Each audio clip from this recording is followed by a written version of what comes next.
Seja Deus glorificado para sempre.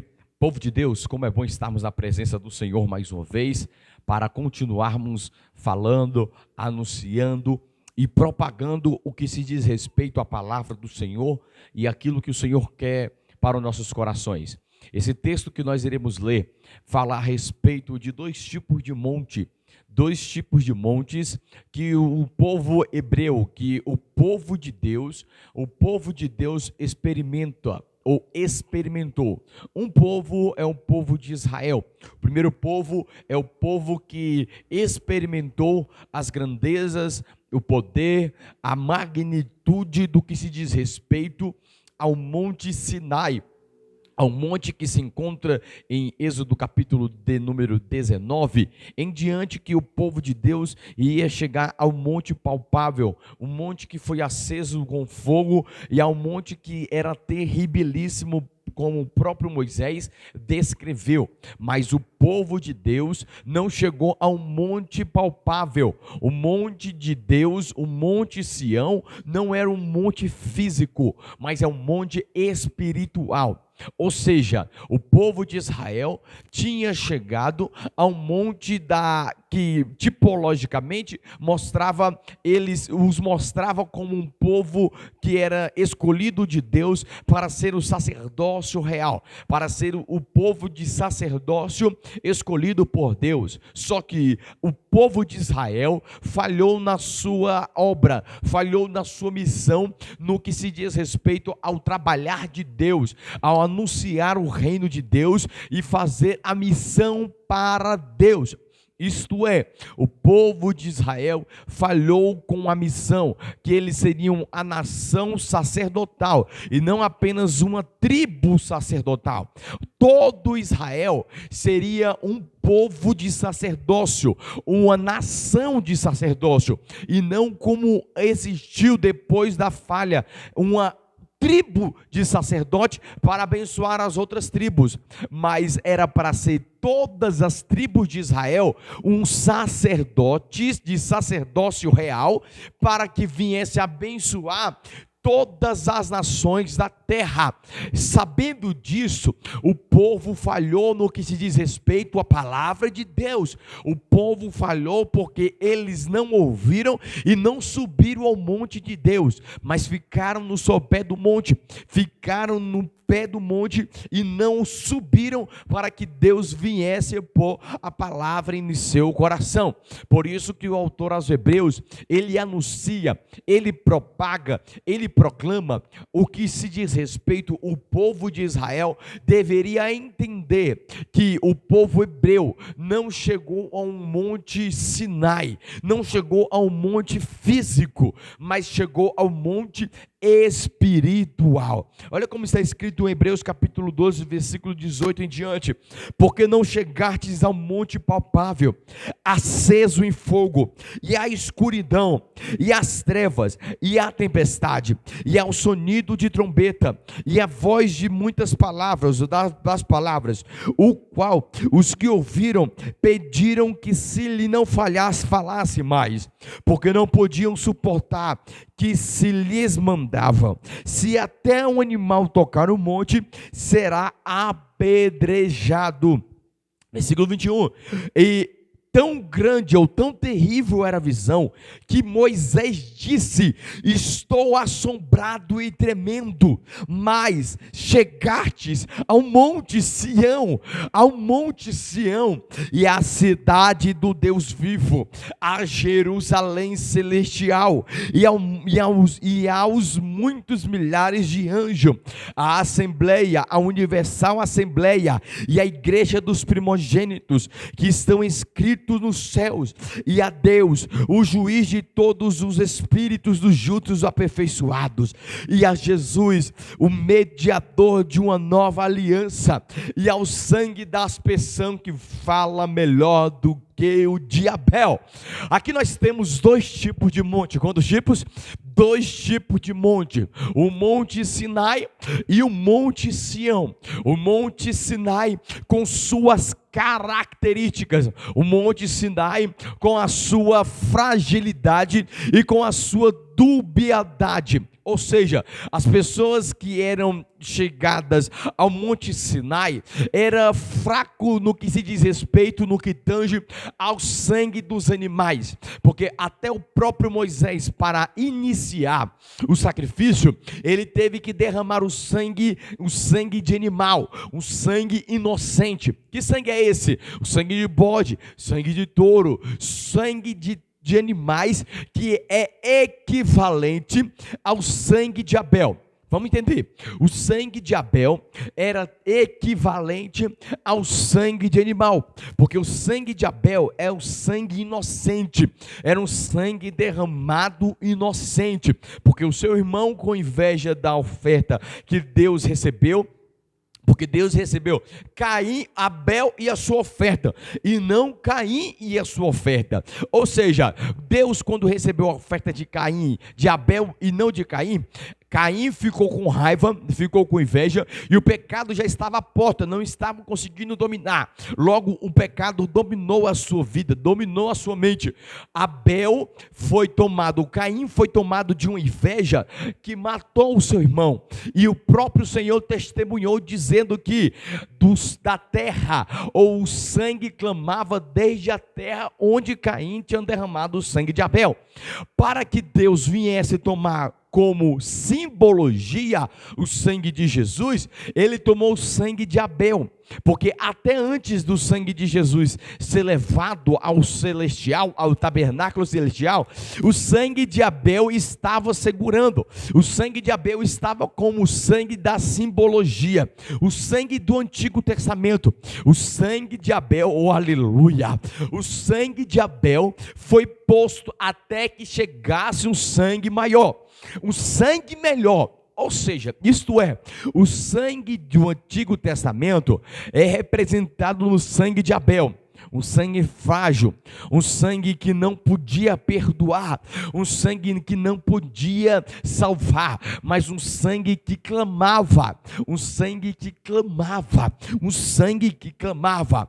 Logo, o sangue de Abel era um sangue tipologicamente o sangue de Jesus, mas não tinha força, não tinha o poder de salvar, apenas tinha a condição de cobrir. Por isso que na expiação, no dia do Yom Kippur, no dia 10 do mês 7 do calendário judaico, eles faziam com que o sumo sacerdote derramava o sangue de animal, o sangue de bode e o sangue de cordeiro, o sangue de bode por ele e por sua família, e o sangue de animal, o sangue de carneiro, o de cordeiro, pelo povo de Israel, e colocava no lugar santíssimo, entrava e adentrava o lugar santíssimo e depositava o sangue do animal para cobrir o pecado, e isso era feito de ano após ano. Por isso que João Batista, ao anunciar o ano aceitável, anunciar o reino de Deus, disse a Jesus: eis o Cordeiro de Deus que tira o pecado do mundo, porque o sangue de Abel, que é o tipo do sangue de animal, que era equivalente ao sangue de animal, ele não podia tirar, ele apenas cobria, sangue por sangue, pecado por pecado, era apenas uma casca, era apenas algo que colocava por cima, mas o sangue de Jesus não apenas cobria, o sangue de Jesus tirava o pecado, o sangue de Jesus perdoa o pecado. E aí que nós chegamos e nós entendemos os dois tipos de monte, porque o Monte Sinai é um monte tipologicamente falando a respeito da história de Abel, ou o tipo do sangue de Abel, o sangue que não pode perdoar, o tipo do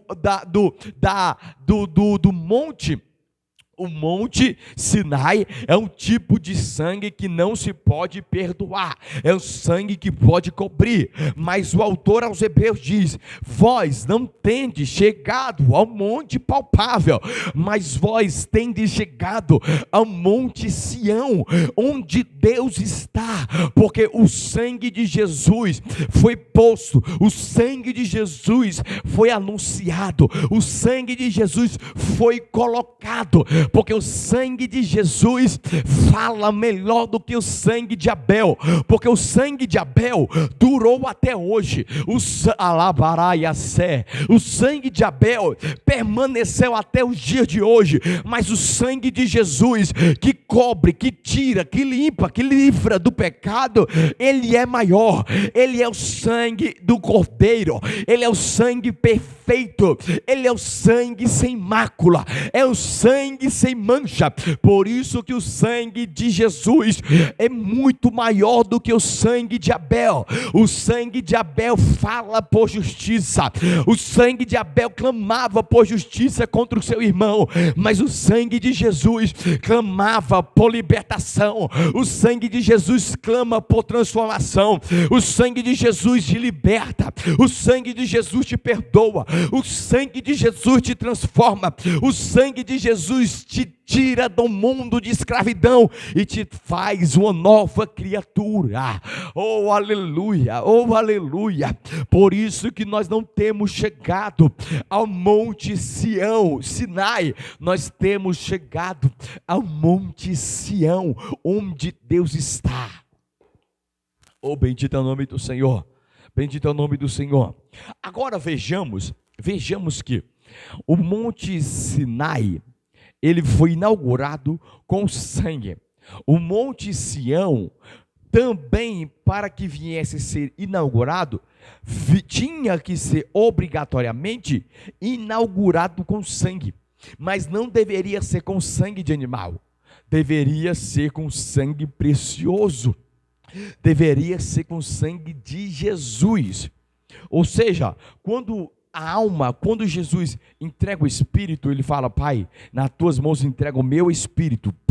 Na hora que o Espírito foi entregue, a alma foi junto. O Espírito foi ao Pai e a alma foi para o tabernáculo celestial, a fim de que, como sumo sacerdote, o sumo sacerdote na terra levava o sangue do animal para dentro do lugar santíssimo e derramava lá dentro, depois ele voltava. Mas o autor aos Hebreus vai dizer que o Jesus entrou uma só vez, e não precisou fazer de várias formas ou de outras vezes. Jesus apenas entrou uma vez, ele fez apenas o sacrifício uma vez, ele entrou uma vez, ele apresentou o sangue uma vez e sentou para sempre da destra do Deus o Pai. Ou seja, para mostrar o poder que tinha o sangue de Jesus, porque o sangue dos animais, eles não tinham poder de perdoar, ele tinha o poder de cobrir. O sangue de Jesus, ele não tem o poder apenas de cobrir, ele tem o poder de transformar, de tirar o pecado e libertar. Essa é a diferença do sangue de Jesus, porque é o sangue perfeito. O sangue de Jesus é o sangue perfeito. Logo, quando Jesus sobe ao céu e vai ao tabernáculo celestial, ele vai e anuncia e põe o sangue dele no lugar do sangue de Abel. Por isso que no versículo 24 do capítulo 12 de Hebreus vai dizer: e a Jesus, o mediador de uma nova aliança, e ao sangue da aspersão, que fala melhor do que o sangue de Abel. Ou seja, o sangue de Jesus fala melhor do que o sangue de Abel, porque é o sangue, número 1, primeiro, porque é o sangue inocente, número 2, porque foi posto no lugar celestial, no lugar espiritual, para nos dar a santificação.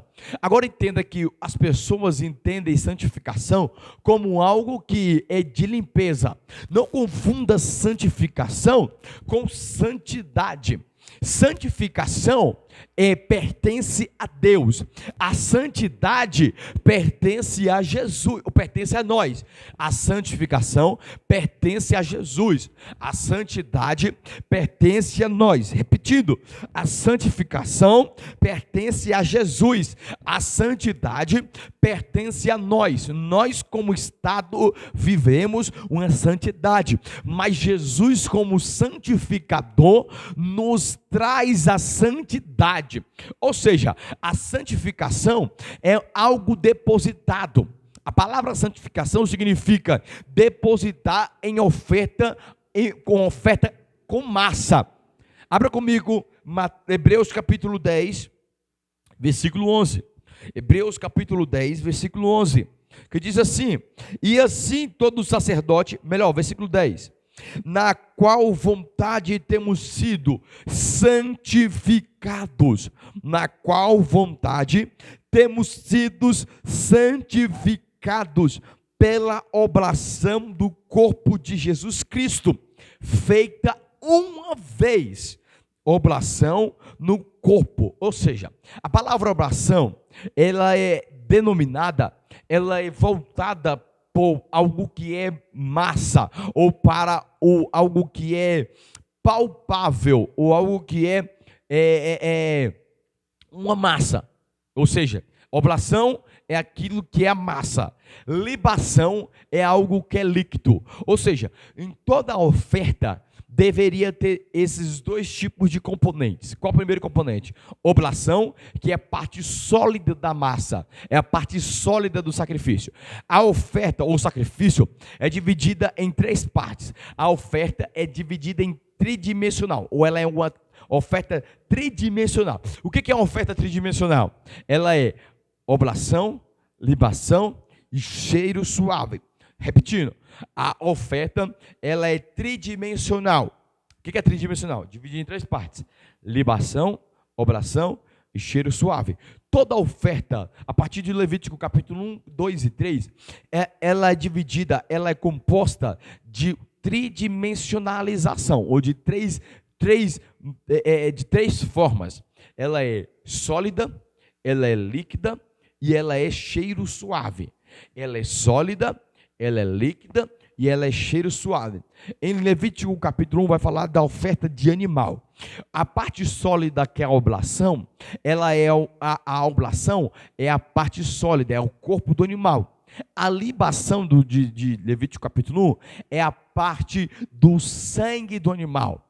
E o cheiro suave é a gordura do animal. Ou seja, o holocausto ele é dividido em três partes: a oblação, libação e cheiro suave. A oblação é o corpo do animal, a libação é o sangue do animal e o cheiro suave é a gordura do animal, ok? No capítulo 2 de Levítico vai dizer que ou mostra que é a oferta de manjares. O que é a oferta de manjares? A oferta de manjares é a oferta do fruto da terra. E a oferta sendo o fruto da terra, ela mostra também a tridimensão.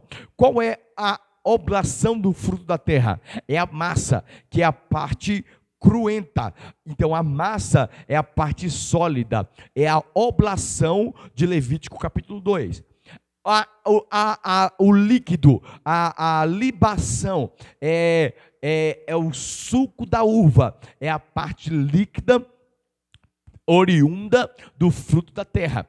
E a parte do solo, a parte do cheiro agradável, a do cheiro agradável é a parte do incenso, que faz com que chegue ao céu com um aroma suave. Ou seja, para ser uma oferta de oblação, libação e cheiro suave, temos que ter esses três requisitos. O que foi a oblação do sangue, a oblação no sacrifício de Jesus? O seu corpo. O que foi a sua libação? O seu sangue. E o que foi o seu cheiro agradável, seu cheiro suave? Foi a sua alma quando chega ao Pai. Ou seja, a oferta de Deus, ela foi em tridimensão. Foi corpo, alma e espírito. Seja Deus glorificado para sempre. Seja Deus louvado para sempre.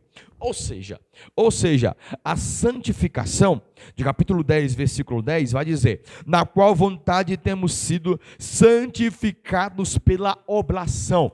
O que é a oblação? É a parte sólida, é o corpo onde Cristo estava, onde Cristo foi depositado. Por isso que nós não podemos dizer que santidade e santificação são as mesmas coisas. Santidade é o estado que eu estou, e santificação é o que Cristo fez depositando o seu sangue. Olha só, na qual vontade temos sido santificados pela oblação do corpo de Jesus Cristo, feita uma vez, e assim todo sacerdote aparece cada dia, ministrando e oferecendo muitas vezes os seus sacrifícios, que nunca mais podem ser tirados.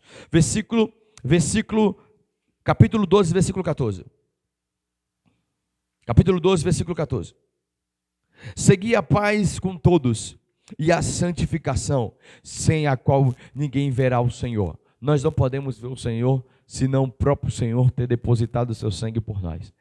Ou seja, Jesus faz com que nós vejamos a Ele através do seu próprio sangue.